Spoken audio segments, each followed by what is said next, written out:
This is the Build Your Path podcast, where we explore how people get into their careers in the built environment. Today's guest is Shelley Halstead. Shelley is the founder and executive director at Black Women Build Baltimore. Black Women Build is a home ownership and wealth building initiative that trains Black women in carpentry, electrical, and plumbing while restoring vacant and deteriorated homes in West Baltimore. Today's episode of the podcast is brought to you by Harkins Builders, building exceptional.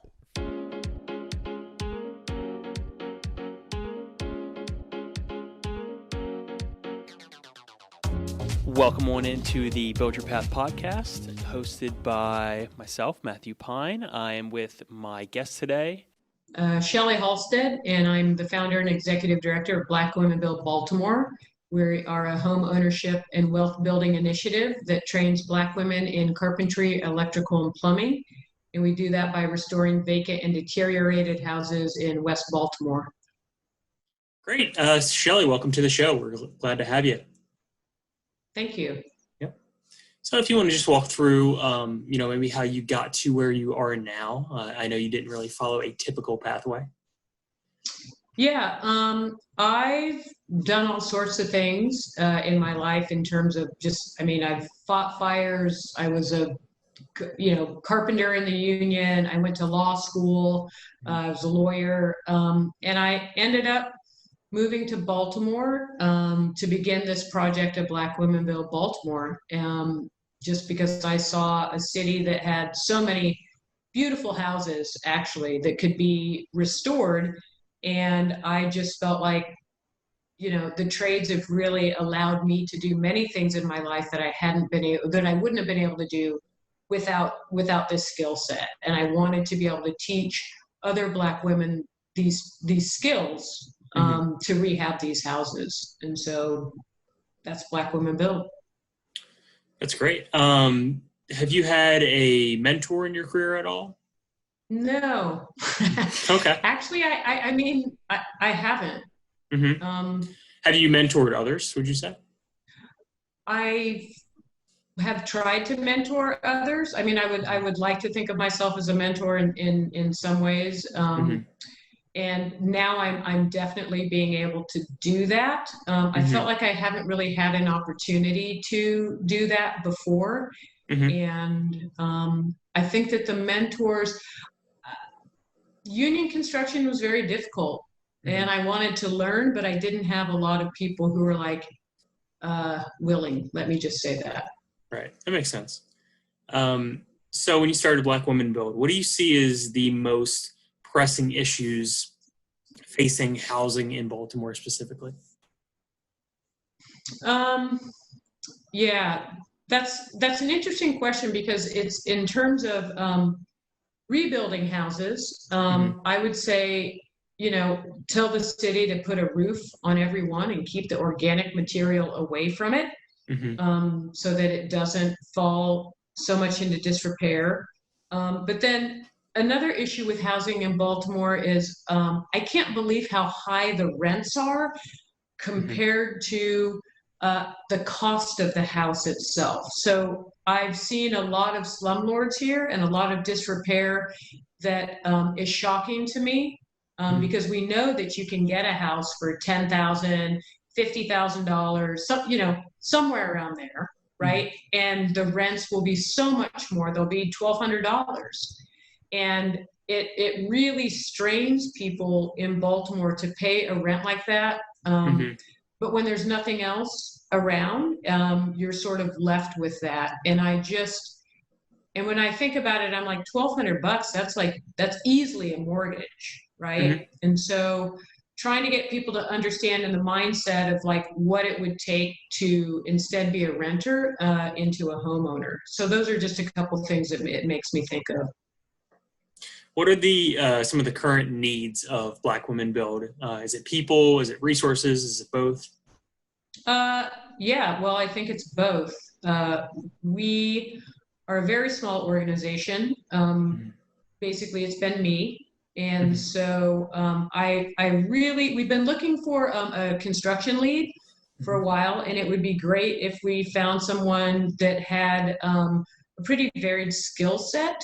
but and just understood building, build like restoring a home or rehabbing basically. I always think of it as a carpenter who's been around the trades a bit so that they understand plumbing and electrical and HVAC, not to do it themselves, but they understand the process. And so we've been looking for a person that's able to do that. And then resources wide, we could always use, money and materials. Quite honestly, materials are pretty expensive these days. Do you have any like big time success stories so far with Black Women Build? Yeah, we got 4 UNOs in 1 year.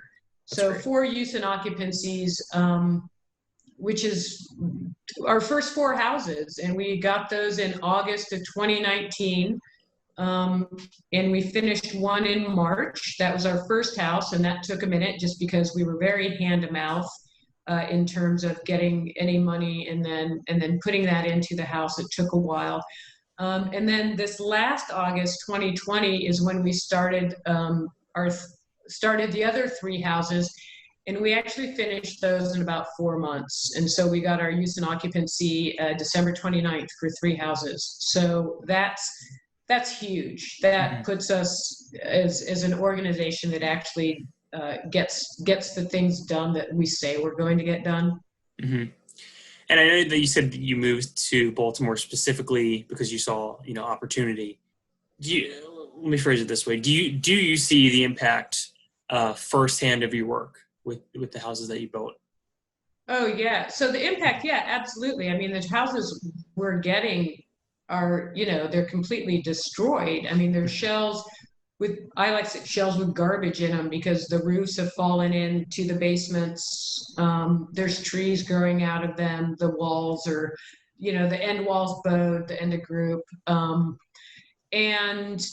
now they're just viable homes, right? And so we're restoring these houses. The facades are restored. The cornices are restored. We're doing a block. So the impact's huge, right? Like this goes from almost an entire block that's boarded up into by the time we're finished, there'll be 10 houses that are completely renewed. Mm-hmm. Wow, that's great. Are there any other housing initiatives like this currently in the city?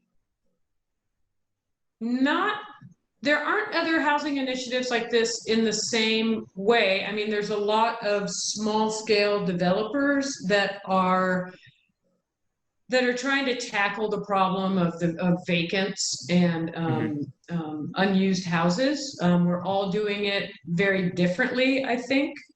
We are a nonprofit. There's quite a few for-profits that are doing this with varying success. I think nonprofits, I mean, we're able to take the hit because in terms of monetarily, there's no way that you can rehab a house and sell it for the amount of money you put in. There's no way. There's no houses in this area that are even close to what the amount of money that we're putting in.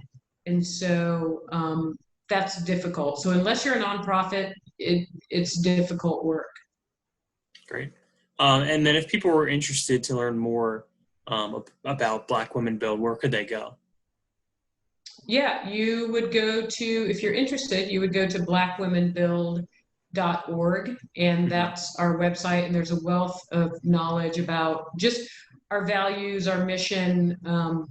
If you like to read articles or reports, we have those too. I'm a big reader. And then we also have pictures for those that aren't into reading. But yeah, you can go check that out. And then there's definitely how to apply. That is for our candidates. Anyone who's interested in applying, they can do that through the website, and they'll be contacted should they fit the bill. Okay. And then, yeah, so we're rehabbing those houses, and the women have the chance to buy them when we're done. So, yeah. It's really great news. I think this is a great opportunity for people that are looking to, give back a little bit to the Baltimore community. So great work there, Shelley. We appreciate having you on. Yep. I really appreciate the time. Thanks so much. If you want to learn more about Build Your Path podcast or the built environment overall, go ahead and visit buildyourpath.org. Another big thank you to our guest, Shelly Halstead from Black Women Build. Once again, this episode was brought to you by Harkins Builders, building exceptional. Build Your Path podcasts are produced by the Maryland Center for Construction, Education, and Innovation. I'm Matt Pine. Thank you so much for listening, and we'll talk to you soon.